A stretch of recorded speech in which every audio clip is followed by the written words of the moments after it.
manga spoilers, by the way. After sensing the presence of the King of Curses, Ryomen Sukuna, we see Jogo turn around after feeling the sensation of a finger being released somewhere in Shinjuku.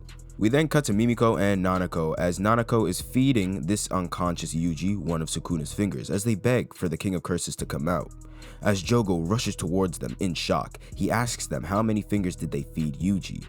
Mimiko responds saying that they're not going to tell him, so Jogo tries to charge an attack to try and kill them, but they manage to escape in just the nick of time.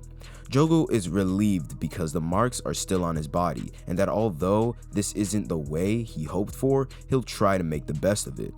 Jogo thinks back to when Kenjaku was explaining how even if Yuji were to consume all 20 fingers, he probably still wouldn't lose control of his body to Sukuna, but that's if he were to consume a finger for 20 days. But if he were to consume 10 fingers at once, he probably wouldn't be able to fight it off, and although it won't be for long, he'd lose control of his body to Sukuna.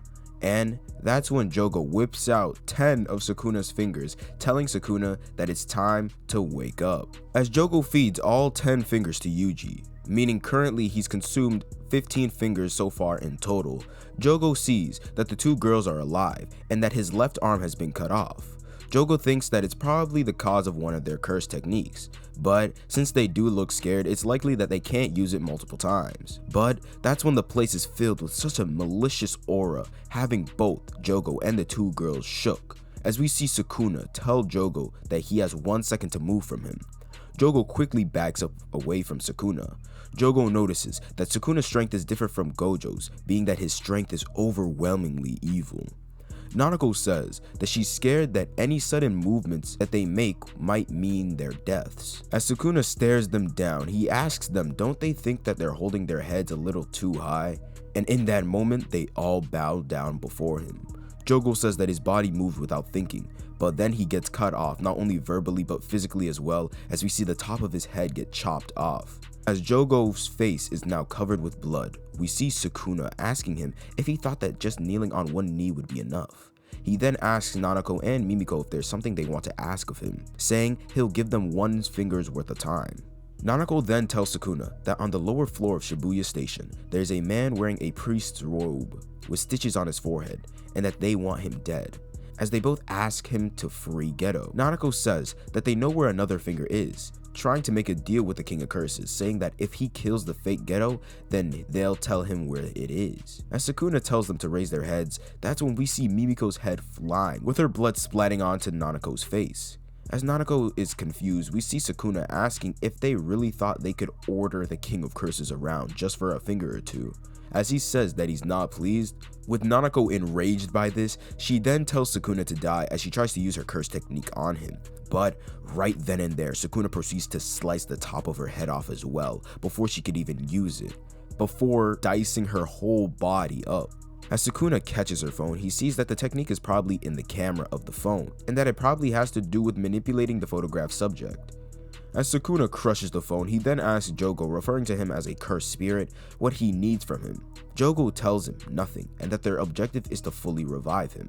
Right now, Yuji is helpless to this counter, but this is only temporary, suggesting to Sukuna to make a binding vow with Yuji before he gains control again, a binding vow that allows him to let him take over his body forever. Also telling Sukuna that Shibuya is crawling with Yuji's friend, saying that he could use him as leverage. But Sukuna then tells him that it's not necessary, and that he has his own plans in mind. But he states that Jogo sure seems desperate, and that as a token of his appreciation for the 10 fingers he fed him, if he can even land 1 hit on him, he'll do as he asks for now, and that as his first order of business, he'll kill every human in Shibuya except for 1.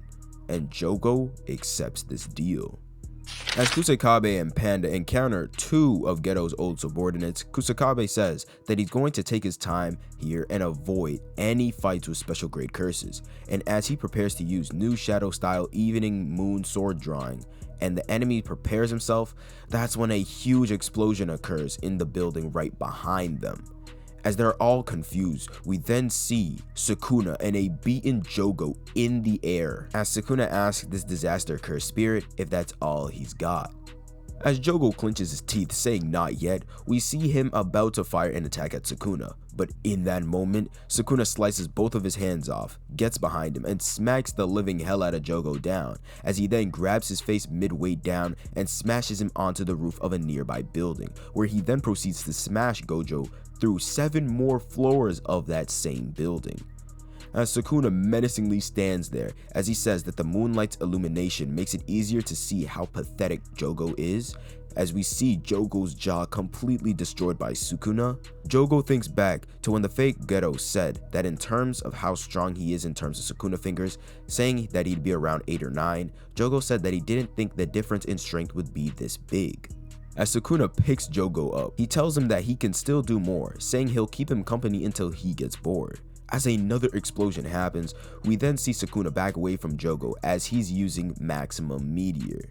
Kusakabe and Panda see this big ass meteor. We see them try to escape, but that's when 3 foot soldiers appear behind them, try to stop them, but Kusakabe easily clears them with ease with new shadow style Bato sword drawing.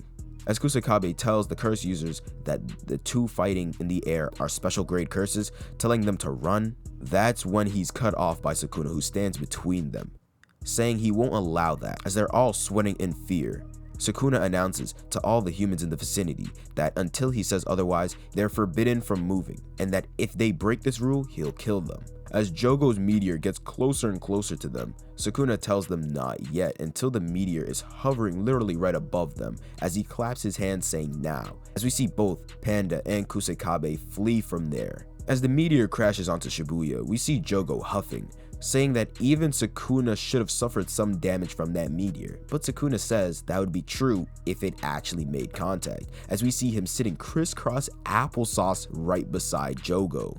Sukuna asks Jogo why he won't use his domain, but Jogo replies saying that he know he'd lose. Sukuna asks if that's because of what happened with Gojo, calling Jogo a loser, but since things are getting interesting, Sukuna decides to fight Jogo using his specialty, as he says black box open. As Jogo is shocked, we see Sukuna using flames. Sukuna realizes that he thought that he knew about this by now, but it's probably cause a cursed spirit wouldn't. Sukuna tells Jogo that he won't cheat by revealing his curse technique, as he says, let's get ready to have a battle of firepower. As Sukuna prepares a fire arrow for Jogo, we see them both stand off against each other, but right then and there we see Jogo didn't stand a chance as he's sent right into the afterlife to reunite with both Hanami and Dagon. As he apologizes to the both of them, Hanami says that Mahito is still alive. Death is something humans fear and detest. However, humans linger beyond it as well. Death is a mirror for humans, and Mahito is that mirror. Mahito will continue to grow stronger, and that's why Jogo prompted him to be the leader of the group. Jogo says that when they're reborn, they'll no longer be the same as before, but even so, he'll be anticipating the day they'll meet again, as he says that they are the true humans. Sukuna is behind him, asking Jogo if he wanted to become human, saying he knows what he means, not in a literal sense, but more like taking their place. But that makes it all the more foolish, being that humans and curses flock together, and that comparing themselves to those around them leads to weakness and stunts their growth. He then tells Jogo that he should have burnt everything he desired to a cinder without thinking to reach the heights of Satoru Gojo, and not worry about future or identity. But what Jogo lacked in was the hunger to take hold of his desires. Jogo says that Sukuna is probably right, but Sukuna continues on saying that their fight was fun while it lasted, complimenting him, saying that he's not bad compared to those he's fought over the last thousands of years, telling Jogo to stand proud as he's strong, making Jogo tear up a bit. As Jogo questions the sensation, Sukuna says don't ask him, being that he doesn't know what it is either, officially ending off their fight. Hey guys, DarkheroJosh here, and that was the fight between the King of Curses, Ryomen Sukuna, and one of the 4 disaster curses, Jogo.